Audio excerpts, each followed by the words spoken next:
할렐루야. 예, 그리스도 안에서 사랑하는 우리 방언비서 별님 여러분 반갑습니다. 우리 옆에 계신 분께 인사 한번 더 합시다. 환영에 활짝 웃으면서 손사래도 한번 치시면서 반갑습니다. 인사합시다. 반갑습니다. 예, 반갑습니다. 감사합니다. 네, 순종하신 여러분들에게 하나님의 복이 있을 줄 믿습니다. 오늘 복된 주일 예배에 함께 예배하는 여러분 모두에게 우리 하나님의 하늘의 신령한 복, 땅의 기름진 복이 함께 하시기를 축원합니다.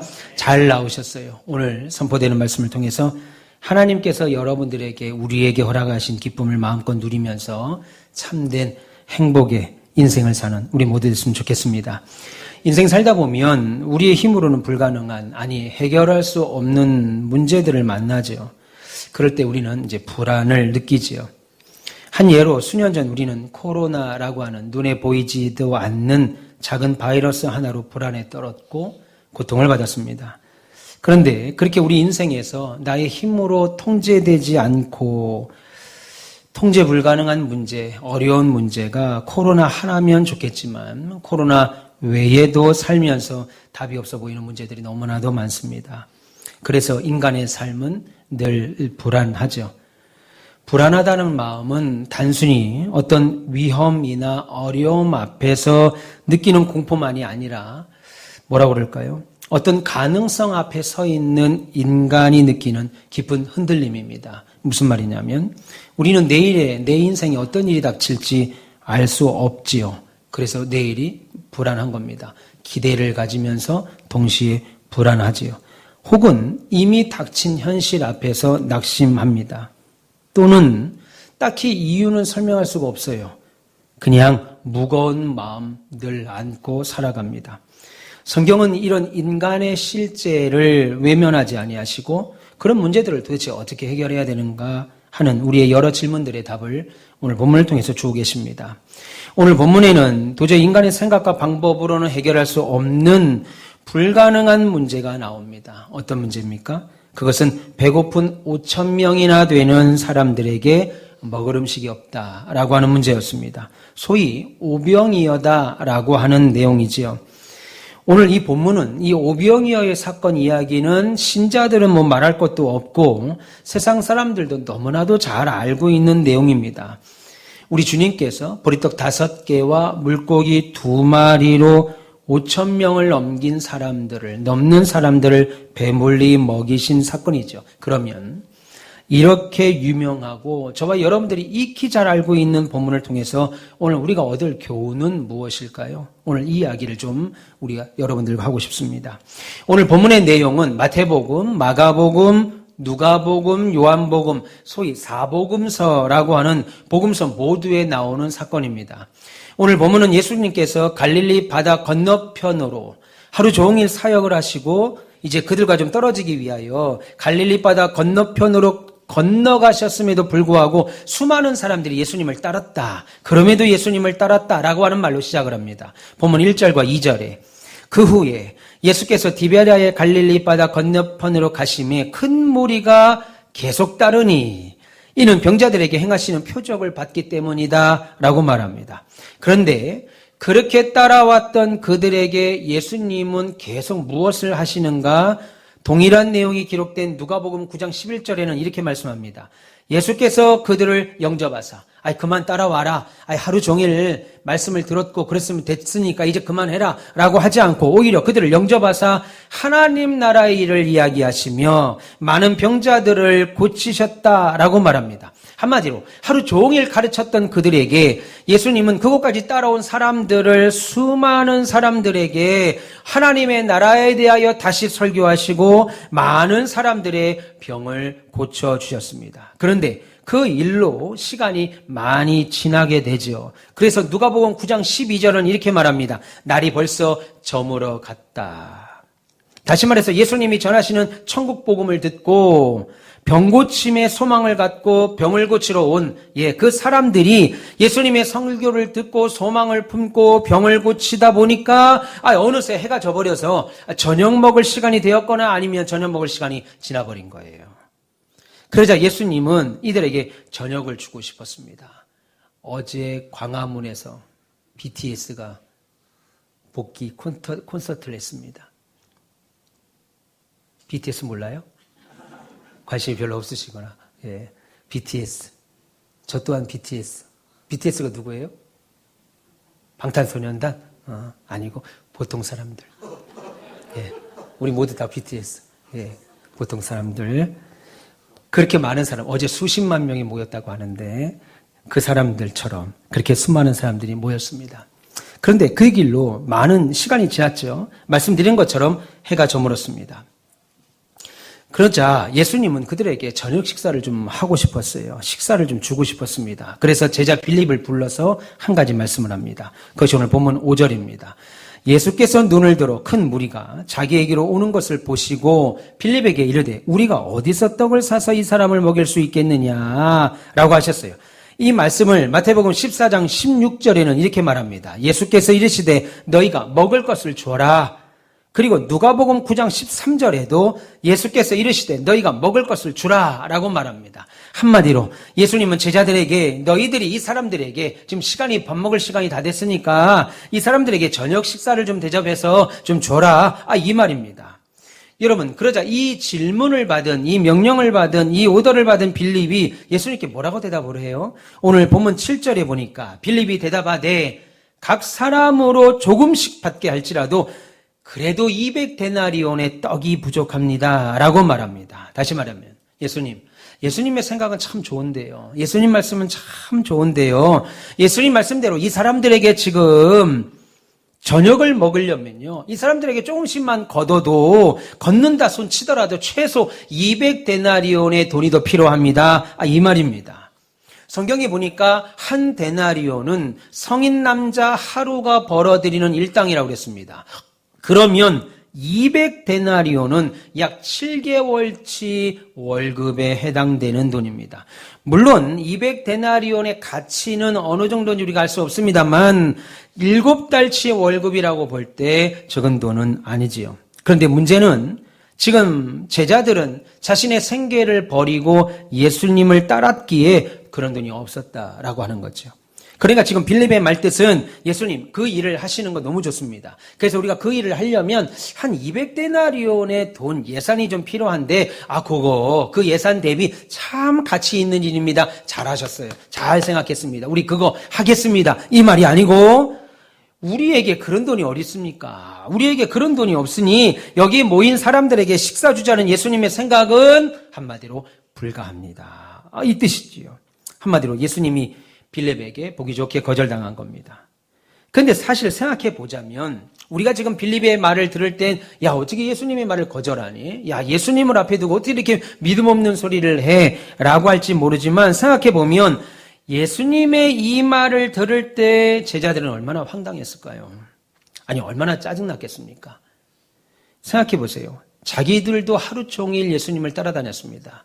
예수님은 혼자 다니시다가 집에 있는 제자들과 저녁에 만나신 거 아니잖아요. 하루 종일 제자들도 예수님을 따라다녔고 말씀 전하실 곳을 확인했고 수발 들었고 자기들도 밥 먹은 적이 없습니다. 이 앞에 앉아있는 이 사람들뿐만 아니라 나도 밥 먹은 적이 없어요. 그런데 갑자기 이 저녁에 해가 져서 다 이제 돌아가야 될 판에 이 많은 사람들에게 밥을 주라는 말이 되냐 가당키나 한 말이냐는 거예요. 그러니 얼마나 주님이 좀 답답해 보였겠어요. 그래서 제자들이 생각할 때 지금 가장 최선의 방법은 이들에게 밥 주는 게 아닙니다. 예수님, 이들에게 밥을 주십시오. 우리 밥을 주기 위해서 이렇게 준비합시다. 이게 아니고 그들이 볼 때 가장 최선의 방법은 뭐냐면 더 늦기 전에, 시간이 더 가기 전에, 그래서 보내기도 뭐하고 안 보내기도 뭐하기 전에 이 사람들을 빨리 집으로 돌려보내는 거지요. 오늘 마태복음 14장 15절에 이렇게 말합니다. 저녁이 되매 제자들이 나와 이르되 이곳은 빈들이요 때도 이도 이미 저물었으니 저들을 보내서 마을에 가서 자기들이 알아서 먹을 것을 사 먹게 하소서라고 했습니다. 마가복음 6장 35절에도 무리를 돌려보내서 두루 촌과 마을로 가서 사 먹게 하소서라고 했죠. 누가복음 9장 10절에는 12사도가 나오는 겁니다. 빌립 혼자 얘기하는 게 아니고 12사도가 예수님께 다 득달같이 나와가지고 예수님, 저 사람들 보내셔서 무리를 보내요 자기들 집으로 돌아가 유하여 먹을 것을 얻게 하소서 라고 하고 한마디를 더 붙이는데 우리가 있는 여기는 빈들입니다. 정신 차리십시오. 예수님, 우리 지금 어디 있는지 확인하세요. 지금 식당 아니고 빈들이에요. 그 말이 더 붙습니다. 누가복음에는. 그런데 예수님은 지금 저들에게 무슨 밥을 주라고 하는 건지 짜증 안 나겠습니까? 여러분 같으면 짜증 안 나겠습니까? 저 같으면 짜증 약간 날 것 같아요. 예. 거기에 돈이나 좀 주고 얘기를 하시든지. 설사 지금 200데나리온의 돈이 있더라도 2000데나리온이라는 돈이 있다 하더라도 그 저녁에 누가 어디 가서 그 많은 음식을 당장 사올 수 있겠어요. 여러분, 인구 51만 명이 넘었더라고요. 어제 기준으로 51만 3,400명 정도 됐습니다. 우리 시흥시 인구가. 박수 칠 건 없어요. 51만 명이 넘은 인구인데 51만 명이 넘는, 그래서 경기도 32개의 지자체 중에 11번째로 큰 도시고 전국에 있는 시, 군, 면 중에 17번째로 큰 도시인 시흥에서도요. 남자만 5,000명, 성인 남자 20살이 넘은 성인 남자만 5,000명을 먹일 식당을 구하거나 당장 그 정도의 식사를 준비하는 건 불가능합니다. 이거는요, 배달의 민족을 시켜도 안 돼요. 쿠팡이치도 안 됩니다. 하물며 예수님이 지금 있는 곳과 제자들이 있는 그곳은 빈들이라고 성경은 아주 콕 집어서 말합니다. 아무것도 없다 이겁니다. 음식 준비할 장소도 음식 재료도 없는 빈들. 당장 가까운 마을로 간다고 해도 5,000명이 한 번에 식사할 수 있는 식당이 어디 있겠어요. 나눠서 먹는다 하더라도 식당이 어디 있겠어요. 100번 양보해서 그런 식당을 구한다고 하겠습니다. 그래서 그 음식들을 운반해 온다고 하면 여러분 여기로 어떻게 가져오겠어요? 제가 군생활할 때 저희 대대가 공병대대였는데요. 공병대대 휴가 나가고 외박자 있고 장외 출장자 있고 파견 나간 사람이 있고 다 빼니까 그때 한 280에서 한 300명 언저리 되더라고요. 280명간 300명이 부대 내에 있었습니다. 근데 저희 부대 근처에 삼립이라고 하는 빵집 공장이 있었어요. 공장이 근처에 있었습니다. 근데 그 공장에 문제가 좀 있었는지 화재가 났었는지 몰라도 기계가 멈추게 됐어요. 그래서 그 기계가 유통기한, 출하기간을 놓치는 바람에 그걸 이제 유통할 수 없게 된 거죠. 그래서 우리 부대로 그 빵을 주겠노라고. 니들 먹어라 이런 거겠죠. 그래서 군부대원들 한 300명, 간부들까지 해서 대략 한 400명, 조금 안 되는 사람들에게 빵을 주려고, 빵 한 3개, 남기면 한 2개 더 해서 빵을 한 4, 5개 주려고 이제 보내주겠다고 하더라고요. 그래서 우리 수성관님이 이제 기다리라, 중대장이 기다리라, 오늘 빵 준다. 그래서 점심을 조금 먹어라 그 얘기 하더라고요. 그래서 어쨌든 밥을 먹고 빵을 이제 토요일이니까 대기하고 있는데요. 유병수로 5톤 카고 덤프 트럭 있잖아요. 박스로 된 트럭, 5톤 트럭에 대여섯 대가 막 들어오는 거예요. 얼마나 신나는지. 빵이다. 네. 여러분, 300명, 400명 먹이는 빵도 5톤 트럭으로 그렇게 들어옵니다. 그런데 어른만 5,000명을 식사 준비한다고 생각해 보세요. 짜장면이 5,000그릇이에요. 한 그릇씩만 먹어도. 거기에 나는 짬뽕 하는 사람 분명히 있습니다. 나는 거기에 볶음밥. 나는 우동 아니면 안 되고. 모르죠. 또 울면 하는 사람이 있어요. 그러면 어디서 그 음식을 다 준비하겠어요. 말도 안 되는 얘기죠. 상식이 있는 사람이라면 조금만 생각해도 예수님의 이 말씀은 불가하다. 안 되는 거예요. 하고 싶어도 안 되는 겁니다. 그럼 여기서 우리가 이제 한 가지 생각할 것이 있죠. 그러면 왜 예수님은 지금 자신의 배도 채우지 못한 제자들에게, 돈도 없는, 그래서 이 일을, 무언가를 음식을 준비해서 가져올 수 있는 이 문제를 해결하기에는 전혀 무능력해 보이는 제자들에게 너희가 음식을 주라라고 말씀하신 걸까요? 지금 예수님께서 세상 물정을 너무 몰라서 경제관념도 없고 눈치가 너무 없어요. 눈치도 너무 없어서 상황 파악도 잘 못해서 지금 하시는 이 말씀일까요? 오늘 본문은 예수님께서 빌립에게 그렇게 말씀하신 이유가 있다라고 설명합니다. 그것이 본문 6절이죠. 본문 6절에 이렇게 말씀하심은 친히 어떻게 하실지를 아시고 당신이 방법은 당신이 이미 가지고 있고 그리고 뭐라고 그래요? 빌립을 시험하고자 했다. 그렇게 말합니다. 이미 예수님이 이렇게 말씀하시는 것은 예수님이 경제관념도 없고 상황 파악도 못하는 그런 사람이어서가 한 말이 아니고 이미 이 방법은 하나님 예수께서 이미 알고 계셔요. 내가 이 일을 어떻게 해결해야 되겠다 알고 계시는데 누구를 시험하기 위하여? 빌립을 시험하고자 했다. 그렇게 말합니다. 제자들을 시험하고자 하신 말씀이라는 거예요. 놀랍게도 이 일은 제자들을 시험하기 위하여 하셨다라고 하는 이 말씀은 사복음서 중에 유일하게 오늘 본문 요한복음에만 나옵니다.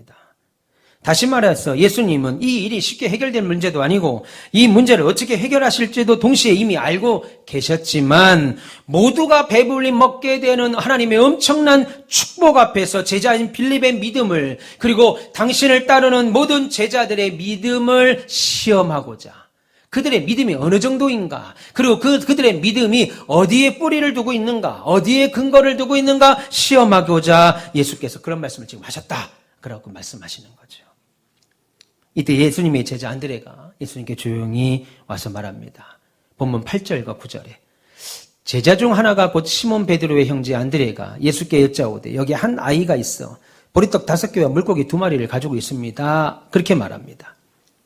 이 말을 가지고 많은 분들이 작은 헌신이라도 이렇게 드려지니까 이런 기적의 역사가 일어난다라고 말씀하십니다. 틀린 말 아닙니다. 뭘 얘기하시려는지도 알겠고 옳은 말이기도 하고 실제 어느 때는 그렇기도 합니다. 우리의 작은 헌신이 하나님의 놀라운 기적의 역사를 확인하죠. 우리 지금 그것으로 이 자리에 앉아 있는 거죠.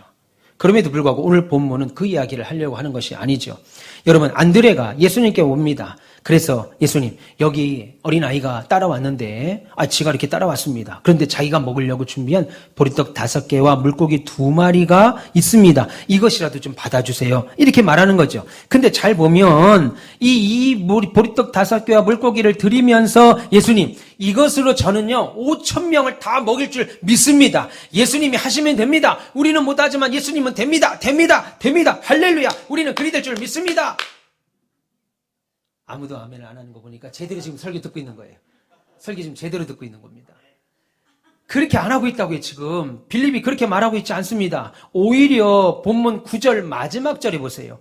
안드레가 예수님께 이렇게 말합니다. 그러나 그것이 이 많은 사람에게 얼마나 되겠습니까? 무슨 말이에요?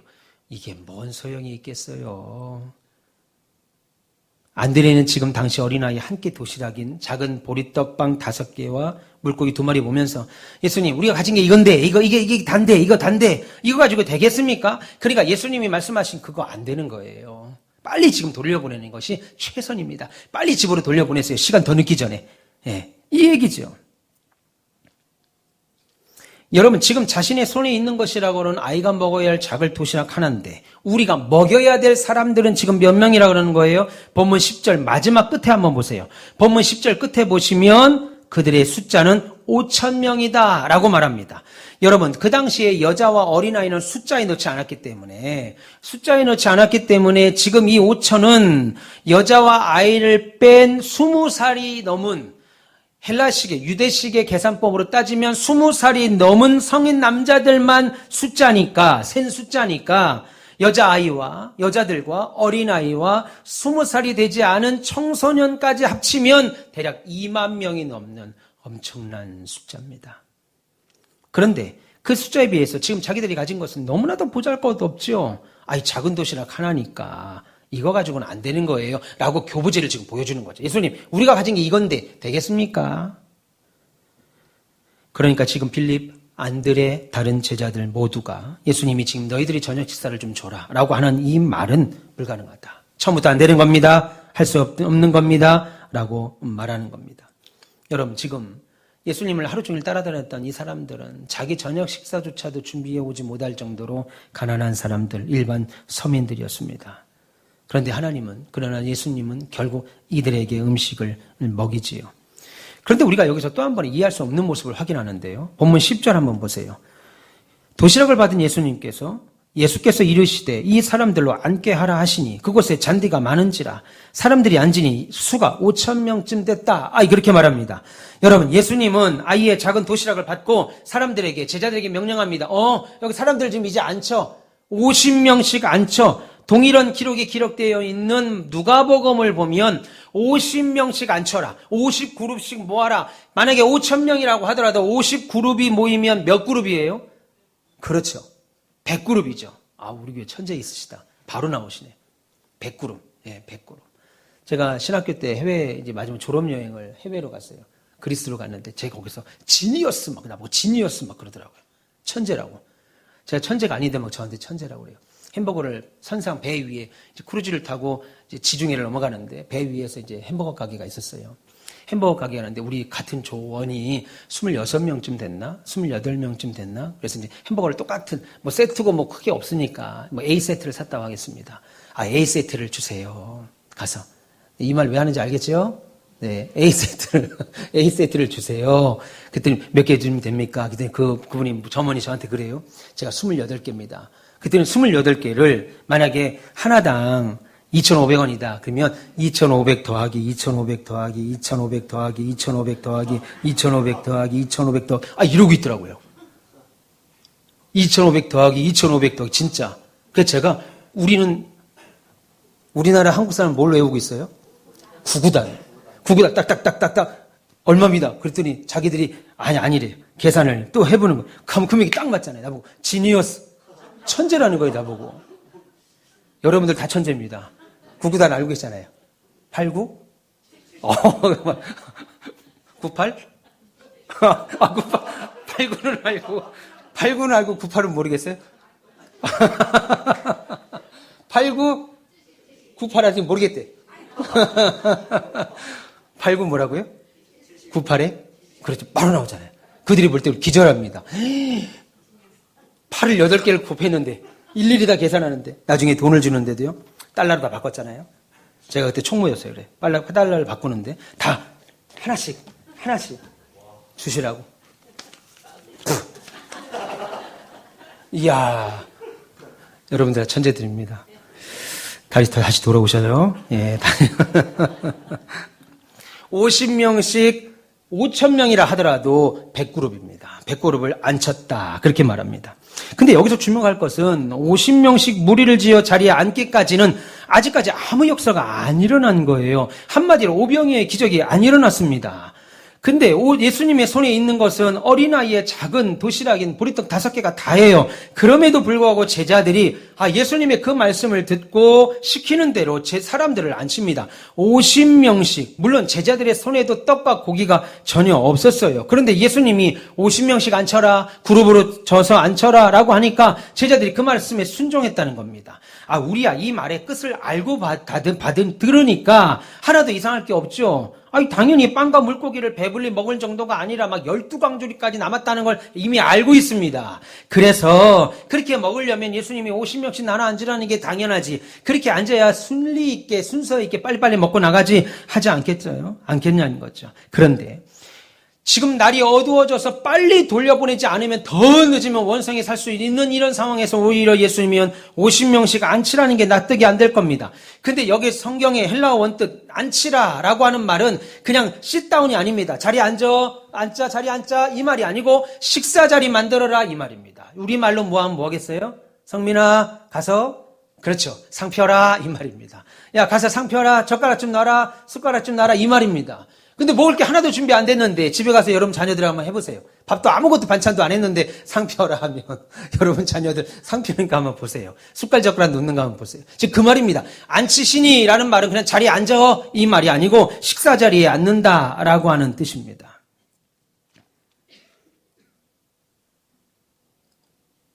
받아들이기 어렵죠. 쉽지 않습니다. 우리도 이런 시험을 자주 받죠. 인생 살다 보면, 신앙생활을 하다 보면 하나님의 시험을 자주 받습니다. 신앙생활로 인해서, 사명 감당으로 인해서, 또 때로는 물질로 인해서, 때로는 노예, 염려와 걱정으로 인해서, 사회생활에 인해서, 사업하시면 사업대로, 직분 감당부터 5만 가지의 시험을 우리가 받습니다. 그러나 여러분 그 시험에 순종하십시오. 그러면 하늘의 복을 경험할 겁니다. 생각해 보세요. 가나 혼인잔치에도 우리에게 대표적인 시험거리를 말해줍니다. 예수님이 종들을 불러드립니다. 그리고 항아리에다가 물을 담으라고 그래요. 그리고 그 물을 떠다가 어디다 주라고 그래요? 잔치 자리에 갖다 주라고 합니다. 그러면 잔치 사람들이 마실 거라고 말합니다. 근데 놀라운 것은 갖다 주어라 할 때 포도주가 됐다고 말하지 않고 갖다 주었을 때 포도주가 돼요. 가는 중에도 포도주가 안 됐습니다. 여러분들이 집에서 자녀들과 치킨과 피자를 드실 때 뭘 많이 드세요? 그렇지요. 콜라와 사이다를 드시잖아요. 엄마, 저기 엄마한테 가서 사이다 좀 달라고 그래. 그럼 이제 아들이 가서 엄마한테, 엄마, 아버지가 사이다 좀 달라고 그러는데 달라셔요. 냉장고에 있는 사이다 좀 달라셔요. 할 때 여러분들이 물을 줘보세요. 정수기에서 물을 쫙 받아갖고 갖다 주어라. 그리고 아버지로 하여금 마시게 하라. 그럼 아이들이 뭐라고 하겠어요? 아버지, 엄마 이상해요. 미쳤는가 봐. 마시게 하라. 그랬더니 아버지는 또 그걸 마시면서 어디서 이렇게 네 엄마는 맛있는 사이다를 갖고 준비해놨니? 그러면 아들들이 뭐라고 했어요? 형, 둘이 지금 맛이 같다. 아버지 어머니가 미쳤다 지금. 뭐 하는 거지 지금? 두려워할 겁니다.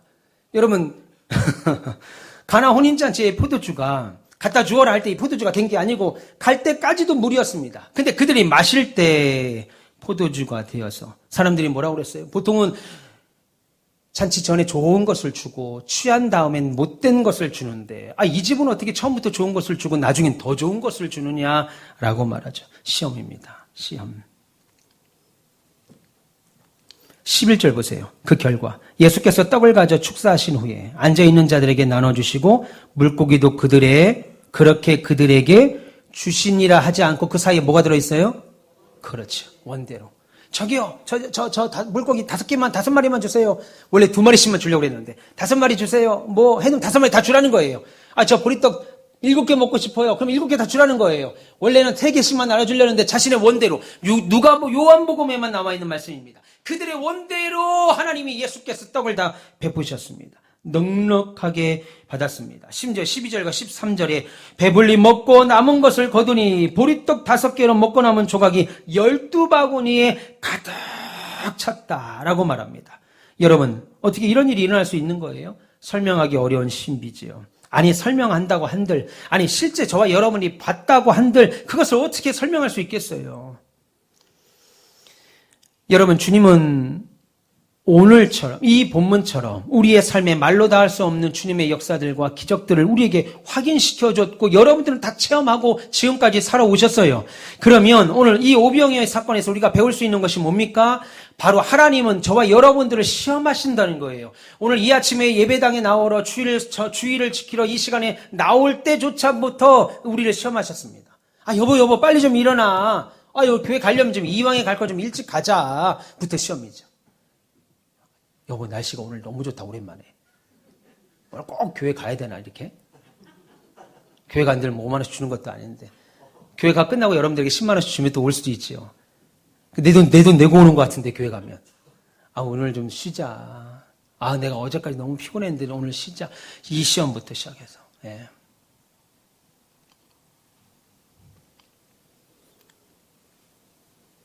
계속해서 우리의 삶에 시험이 있습니다. 여러분, 이 시험은 마귀가 주는 유혹이 아니죠. 템테이션, 유혹을 통해서 받는 넘어지는 그런 시험이 아니고 테스트입니다. 이런 테스트를 통해서 믿음이 날마다 성장하죠. 여러분, 저와 여러분들은요, 잘 되는 것으로 믿음이 성장시키는 방법으로 하나님이 여러분의 믿음을 확인하지 않습니다. 왜냐하면 우리의 믿음은 잘 될 때는 그지 필요 없어요. 잘 됩니다. 사업도 잘 되고 가정도 잘 되고 자녀들도 잘 풀리는 것 같아요. 그럼 나도 모르게 그냥 하나님 감사합니다. 하나님 고맙습니다라는 말이 막 나옵니다. 그런데 사업이 어려워져요. 병이 찾아옵니다. 아이들이 문제가 생겨요. 학교 생활이 잘 안 돼요. 맨날 선생님께 전화 와서 듣는 말은 구살이나 듣습니다. 이럴 때 우리의 믿음이 필요하죠. 자꾸만 시험을 준다고요. 시험을 통과해야 돼요. 우리를 사랑하시기 때문에 주죠. 우리의 삶에서 일하시는 하나님이 계시다는 것을 확인시켜 줍니다. 여러분, 그러면서 믿음이 성장하죠. 시험을 통해서 우리는 순종하는 법을 배웁니다. 우리는 헌신하는 법을 배웁니다. 주님을 내 삶에서 더 인정하는 법을 배우게 되죠. 이 시험을 통과하면서 그래서 성장한다고요. 코로나 시절, 코로나 대재앙이라고 하는 그 시절에 저는 하나님 앞에 건축의 비전을 받았습니다. 너무 힘들었습니다. 생각만 해도 힘들었습니다. 저는 경제관념이 하나도 없어서 돈은 어떻게 쓰는지도 모르고 어디서 버는지도 모르고 그래서 예배당 건축하지 않았습니다. 저는 목회하는 아버지, 개척교회 목회하는 아버지를 따라서 살면서 대학 시절까지 늘 힘들게 살았어요. 경제적으로. 그래서 4년제 대학을 거의 10년을 다녔습니다. 한 학기 다니면 또 휴학하라고 그러고. 왜 휴학하라고 했어요? 돈 벌어가지고 교회 데려가는 거죠. 헌금하라는 거예요. 그러면 나가서 그냥 시화공단 가서 지게차도 몰고 철판도 들고 기계 뭐 절곡, 절상, 밀링 뭐 다 했습니다. 별걸 다. 조금만 더 했으면 캐드까지 알려준다고 그랬는데 그렇게 하면 그 회사를 인수받을 것 같아갖고 거기서 하나님이 별일을 다 했어요. 이거 참. 전기보일러, 심야 전기보일러 만드는 회사에 다녔었어요. 힘들었습니다. 새벽기도 해야죠. 예. 그리고 아침, 저는 8시 반 출근이면 8시 반에 출근 안 해요. 항상 7시 50분까지 출근합니다. 5시 반 퇴근이면 저는 6시에 퇴근해요. 그러니까 다른 사람들이 좀 싫어했죠. 싫어하는 마나 뭐.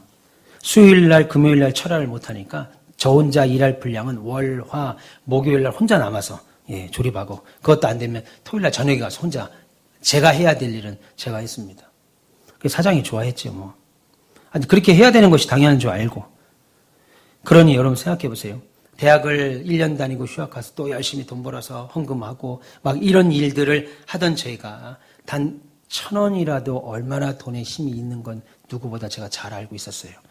그런데 코로나 시절에 하나님이 제 마음에 건축의 비전을 주셨습니다. 그냥 앉으면 막 심장이 벌렁벌렁 거려요. 뭐 감당이 안 돼요. 미친 사람이 눈이 가린 거예요. 가린 거예요. 그리고 예배당을 살려고 했었는데 살 수가 없는 상황이었습니다. 몇 개 매물이 나왔던 걸 확인했는데 그랬어요. 살 수가 없는 상황이었습니다. 그래서 하나님 앞에 땅을 달라고 기도했지요. 그냥 땅만 달라고 한 거예요. 하나님이 하라고 하셨으니까. 그리고 은계지구를 갔는데 은계지구 땅은 이미 다 끝났고 이제 작년이 이제 막 개발. 그때만 해도 아무것도 없을 때입니다. 이 주변에 아파트, 상가주택, 학교는 아예 없었고 아파트에 이제 조금 골조가 올라가려고 하는 그때 한 10층 정도 올라가는 그때 제가 LH에 가서 땅을 좀 달라고 했더니 LH에서는 개인보호 때문에 이 종교부지 땅은 그렇게 받을 수 없고 원래 있었던 사람들에게 이제 분양권을 선분양을 주는 것이기 때문에 그럴 수 없다. 뭐 그런 얘기를 했고 어쨌든 이루 말할 수가 없습니다. 눈물 없이는 들을 수 없는 3일 밤낮을 들어야 되는 그 내용이 쭉 매번의 시험이었어요. 그리고 어떻게 하나님의 은혜로 땅을 계약했습니다. 2019년 12월 5일 날 땅을 계약을 했어요. 얼마나 기뻤겠어요. 땅을 계약했고 우리 예배당 짓는다. 그때는 코로나 안 왔을 때예요. 코로나가 없었을 때라고요. 2019년 12월 5일 날 요 옆에 양평 해장국에서 우리 어머니하고 우리 아이들하고 땅을 계약하고 즐겁다고 땅 구경 오고 나서 해장국을 먹고 돌아가 해장국을 먹고 있는데 모니터에서 코로나 확진자 2명 뭐 이렇게 뜨더라고요. 뭐 2명이야 뭐 감기야 뭐 걸리다가 말고 하는 거지 뭐. 그런데 좀 있으니까 코로나 확진자 10명. 그리고 채 한 달이 안 돼가지고요. WHO 세계보건기구에서 코로나 팬데믹이라고 공포를 해버린 거예요. 그 뒤부터는 안 봐도 우리가 다 경험했으니까 알 겁니다. 공무원분들이 예배당에 찾아오셔서 예배하면 안 되고 모이면 안 된다부터 시작해서 식당도 못 가고 마스크 끼고 돌아다니고 이미 삶이 다 무너져 버렸습니다. 그런데 이미 땅 계약을 했고 공사를 시작을 해야 되는데 이거 진짜 너무 난감하더라고요. 뭘 어떻게 해야 될지를 모르겠더라고요. 여러분들이라도 있었으면 제가 이걸 상의라도 하죠. 아무도 없었습니다. 저한테. 이걸 어떻게 해야 되죠? 어떻게 해야 되죠? 고민하고 있는 사이에 기도밖에 없었죠. 하나님밖에 없었어요. 예. 우리 장로님, 권사님은 권사님대로 기도하시고 저는 저대로 기도하고 하나님이 시작하면서부터 제게 시험을 하셨어요. 어떻게 할 것이냐. 이거 더 가야 됩니까? 말아야 됩니까? 그런 와중에 있던 성도들은 더 나가고 없어지고 그만 나오겠다고 하고 그러니 이건 하지 말라는 뜻이구나. 마지막 안수집사 가정에 한 가정이 있었어요. 신실한 참 도움이 많이 됐던. 근데 그 가정까지 그데도 없이 나가는 거예요. 안 나온다는 거예요. 이거는 하지 말라는 뜻이구나. 라고 일반 사람들은 생각할 때 저는 이거는 제가 지금 미적거리니까 하나님이 더 이상 여기 있으면 안 되게 하시려고 하나님이 이렇게 하시는구나 생각하고 밀어붙였습니다. 그리고 기도했습니다. 밀어붙이는 것까지는 좋았는데 2년 동안 하나님의 응답이 없었어요. 2년 동안 공사가 올스톱 됐습니다. 주변에 아파트는 올라가고 주변에 종교부지에 있는 예배당들은 올라가는데 우리 교회는 아무 대답이 없는 거예요. LH에서 목사님 한 달, 2달 정도 뒤에까지 공사 시작하지 않으면 계약 해지하겠습니다. 뭐 이렇게까지 하네요. 이미 계약금으로 수억을 넣어놨는데 계약 해지하겠습니다. 뭐 그 얘기를 하더라고요. 코로나가 한참 어떡합니까? 하나님 도와주십시오. 이거 제가 할 수가 없습니다. 진짜 뼈가 마르고 피가 말라요. 이거 어떻게 감당이 안 됩니다. 하나님 도와주십시오. 그때 감사하게도 이 LH에서 광명 시흥단지 LH에서 뒷돈을 받으신 분들이 많이 가져가지고 그날 시흥 광명에 난리 났잖아요. 기억 안 납니까 벌써? 시흥 광명 LH 직원들이 이쪽 이 일대 이 금이동 뒤쪽 이 개발되는 그쪽에 돈을 많이 받아갖고 돈을 막 넘치게 전혀 기억을 못 하시는구나. 남의 일이라고. 그래가지고 LH가 싹 다 물갈이가 되고 난리가 돼갖고 그냥 대충 우야무야 됐어요. 우리가. 그리고 나서 나머지 일들이 하나님 일사천리로 그때부터 지금까지 오게 했습니다. 말이 쉽지요? 하루하루도 하나님의 시험대를 건너지 않은 적이 없어요. 철근, 콘크리트, 레미콘, 우리 교회는 바깥에 대리석까지. 레미콘 차가 요 교회 앞까지 왔는데 현금으로 지금 돈을 줘야 붓겠다는 거예요. 현금으로. 그전에는 레미콘을 붓고 나서 나중에 후대급 지급이었는데 코로나 이후부터는 믿을 수가 없으니까 무조건 현금 먼저 지급하라는 거예요. 레미콘이 30, 40대, 30대에서 60대가 저 밑에 경찰서까지 쭉 서 있습니다. 이렇게 우리 차. 그러면 와서 보야 되는데 현금을 먼저 입금하는 거 확인하고 붓겠다는 거예요. 그럼 어떡하겠어요? 당장 5억에서 7억을 갖고 있어야 되는데 어떡합니까? 주머니 5만 원도 없을 때 하나님이 제게 5억을 주셔서 7억을 주셔서 넘어가게 하시고 지금까지 여기까지 달려오게 됐습니다. 여러분, 하나님은 우리에게 날마다 시험을 주세요. 그런데 그 시험을 주신 결과 제가 믿음이 자라나게 되더라는 거죠. 제가 상가에 있을 때 현수막 뒤에다 5가지 기도 제목을 적어놓은 게 있습니다. 근데 제 핸드폰에 그 사진이 있었는데 그 사진을 보다가 그 5가지 기도 제목이 이루어질까 하고 그냥 적어놓은 거예요, 그거는. 근데 한 가지도 빠짐없이 전부 다 이루어졌더라고요. 제가 뒤에 보니까. 여러분, 사람들은 무거운 거 싫어하죠. 어려운 거 싫어합니다. 괴로운 것도 싫어하고. 저와 여러분들은 하나님의 시험을 날마다 통과하면서 지금까지 오셨어요. 그 연륜에 맞게. 그런데 만나와 메추라기를 주신 하나님의 기적을 체험하고 왔다고요. 오늘 오병이어의 기적을 여러분의 인생에도 말하지 않았지만 다 통과하고 오신 분들입니다. 그런데 어느 순간 시간이 지나고 그 은혜가 계속 지속되자 나중에는 만나만 먹는 게 실증난 거예요. 이스라엘 백성들이. 이게 무엇이냐? 그게 만나의 뜻이잖아요. 만나를 보고 너무 기뻤는데 그게 싫어지고 심지어 그 만나가 하찮게 보이는 겁니다. 나에게 오병이어의 기적을 통해서 내가 보리떡을 먹었고 물고기를 먹은 기억이 분명히 여러분들 가운데 있는데 어느 순간 그것이 별 볼 일 아닌 것처럼 보이고 하찮게 보이는 거예요. 매일매일 오병이어의 기적을 체험하니까 아무런 감격을 느끼지 못하는 겁니다. 날마다 거기 있으니까 당연히 거기 있는 것으로 생각합니다. 여러분, 우리의 이런 습성을 너무나도 잘 알기에 하나님은 그런 은혜를 주시되 동시에 시험을 함께 주셔요. 이 시험을 통해서 우리가 고생도 하고 어려움도 겪으면서 그동안 하나님이 내게 베푸셨던 은혜가 얼마나 값진 것인가를 생각하게 하고 또 깨닫게 하려고 하나님은 은혜도 주시지만 동시에 우리에게 그 일 앞에 계속하여 시험을 주십니다. 여러분, 하나님은 저와 여러분들에게 이 시험을 통해서 성숙한 성도가 되기를 원합니다. 다시 말하면 성경의 말씀대로 세상이 감당할 수 없는 신자, 무늬만 권사예요. 세상 사람들하고 아무 차이가 없어요. 입을 열면 세상 사람들이 하는 불평이나 원망이나 예수 믿는 수십 년을 믿고 권사라고 하는 사람들이 하는 말이나 차이가 없습니다. 예수를 믿고 대를 이어서 예수를 믿는데도 세상 사람들이나 하는 말이나 우리가 하는 말이나 차이가 없어요. 시험을 통과하여 이긴 결과 세상에 감당할 수 없는, 우리가 세상에서 나가 살죠. 지난주에 설교한 것처럼 우리가 세상에 나가 살지만 세상에 빠져 살지 않는 것처럼 세상에 나가 살았을 때 세상이 우리를 감당하지 못하는 자로 서야 되는데, 그래서 세상 사람들이 우리 예수쟁이를 뭐라고 그래요? 말쟁이라고 그러잖아요. 말은 너무 청산유수야. 아는 건 너무 많아. 입만 열면 그냥. 그런데 실제 행함이 없어요. 행함이, 경건의 모양은 너무 있는데 권사님이시구나, 목사님이구나, 장로님이구나, 집사님이구나. 경건의 모양은 있는데 경건의 능력이 나타나야 될 그 시험의 자리에서는 경건의 능력이 하나도 나타나지 않고 그냥 코가 쭉 빠져서.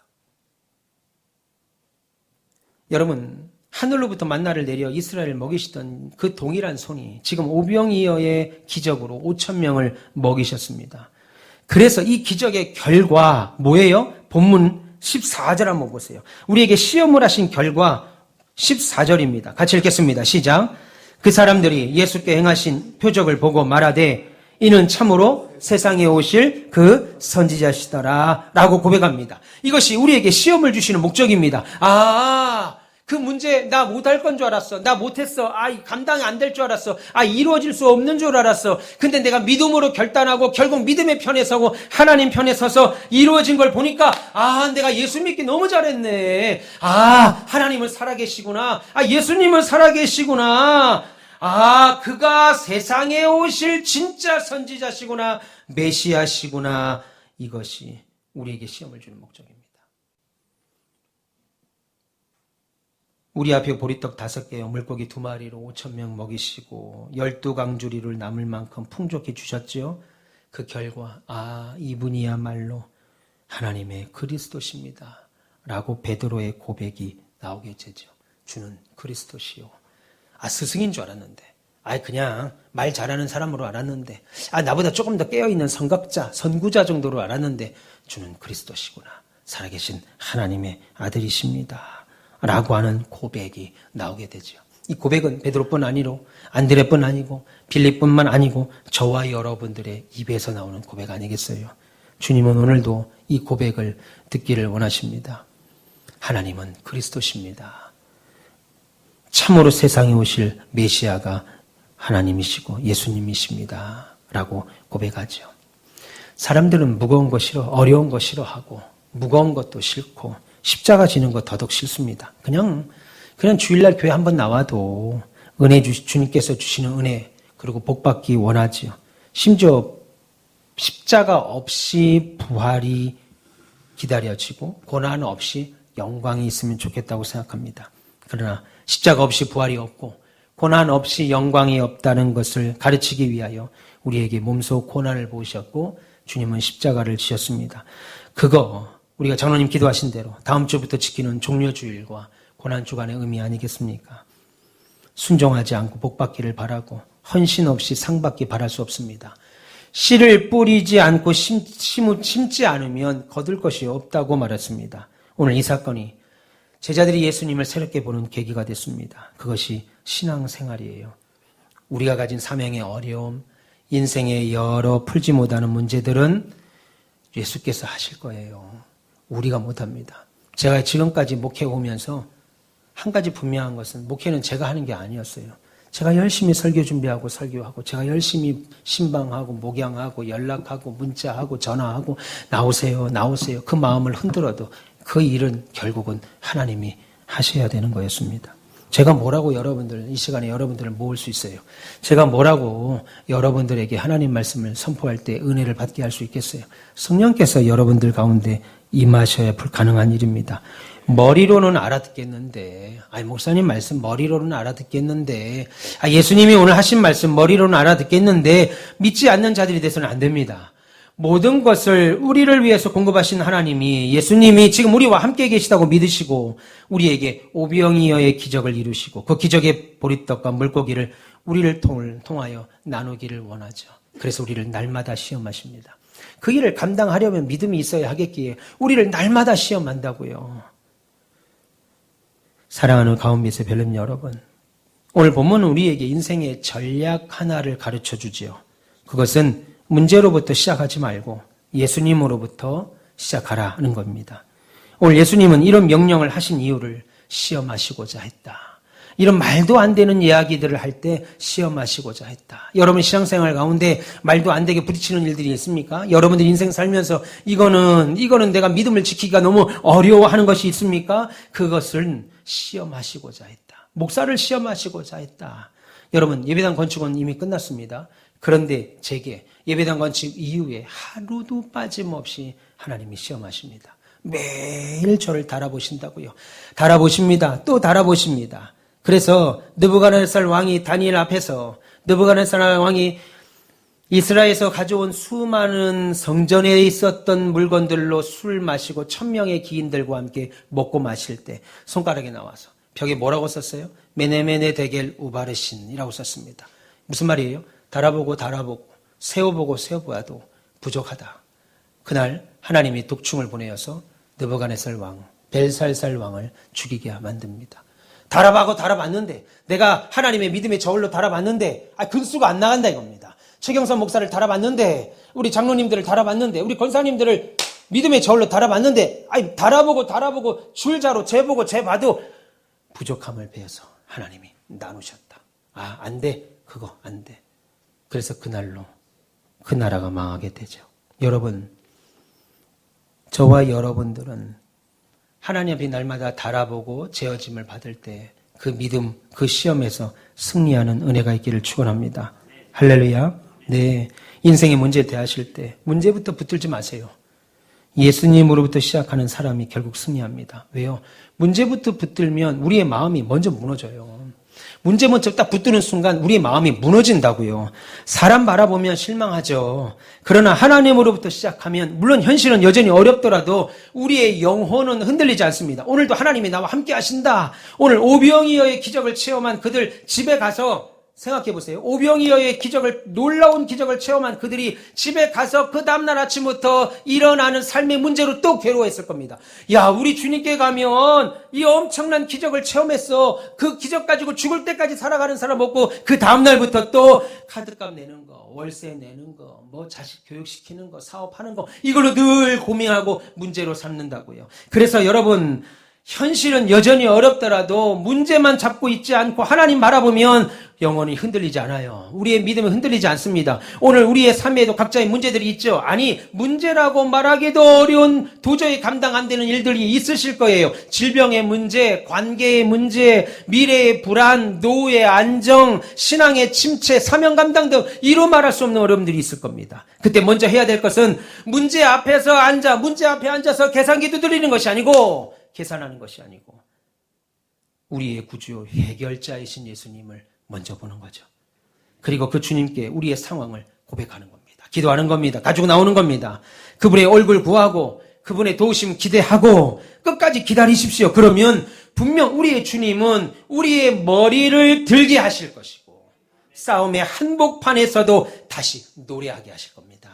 할렐루야. 우리의 구주이신 예수님으로부터 특별한 기적의 은혜가 강하고 담대한 확신으로 나타나는 모든 복을 누리는 이 시간 2부 예배 드리는 가운데의 모든 별님들 다 되시길 주님의 이름으로 축원합니다. 기도하겠습니다.